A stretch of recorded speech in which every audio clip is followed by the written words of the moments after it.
Alright, hey guys, today we're taking a look at the screens quality between a Backlit Game Boy Advance mod, sorry, and a K1 Revo 101. As you probably know from my other videos, this is a Backlit Game Boy Advance hardware clone, and it's pretty nice. But let's see how it stacks up against an official GBA screen. This is the AGS 101. Alright, so what we're going to do for this test is we're going to put this in original aspect ratio or original screen size so we can just compare the quality too. Alright, so let's go ahead and take a look at this one real quick. Fills up the entire screen with the right resolution. For colors, there's a slight yellow tint to the... Sorry, this stupid autofocus. Slight yellow tint to the road. The grass is like at least 3 or 4 shades, maybe just 2. Might be just 2. And yeah, that's what it looks like.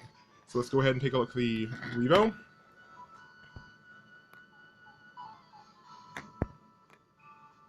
Looks pretty similar, but let's look at the lower road here. Move down. Alright, so that has like a yellowish gray kind of, and this looks more white. So I'm guessing it's just the contrast is a little bit off on the screen, but it still looks really, really close to the original backlit. This is running in, again, the original resolution mode, so you shouldn't get any blurring issues or anything like that. But just taking a quick look at this colors quality, it's still very, very good. Unfortunately, my tripod's broken, so I can't use that, but...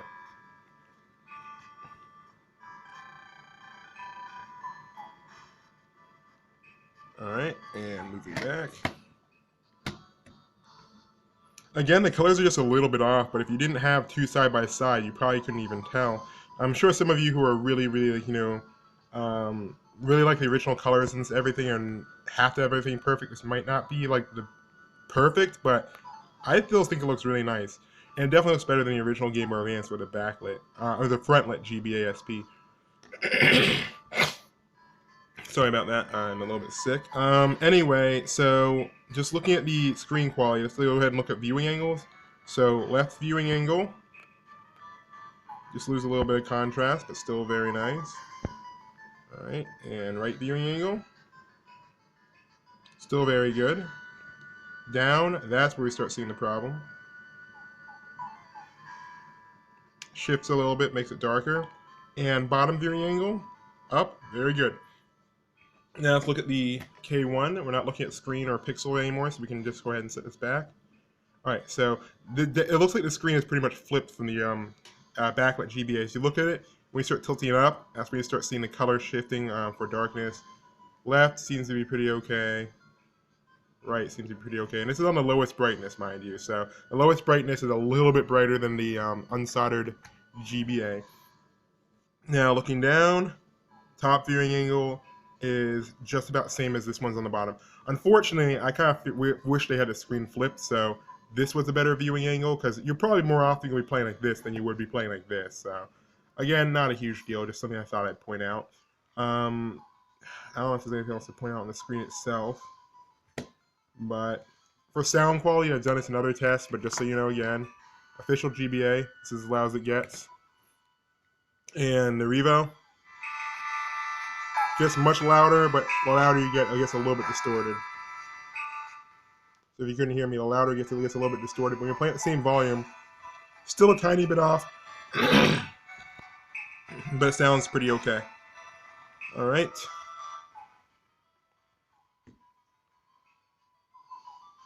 Motion looks perfectly fine on here. Still 60 FPS, but you can't tell from the video.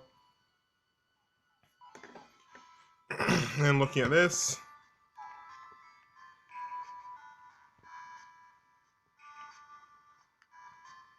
so yeah, basically if you don't want to spend like $150 on getting one of these pre-modded on eBay, or don't want to spend like a bunch of money upgrading your screen, the Revo's screen still looks really nice.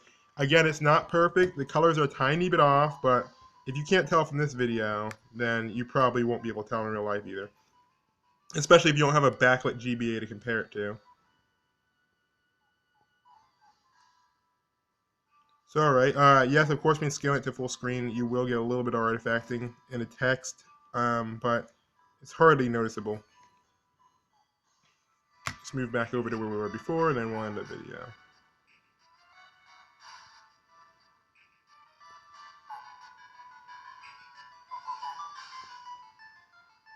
Can't really tell if there's any difference in those tree textures.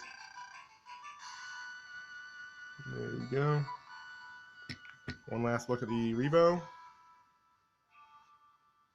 As you can see, it kind of blurs things out when you stretch it. Look at it in the original resolution. Still looks a tiny bit blurred, but again, really, really hard to tell the difference. Again, sorry about that.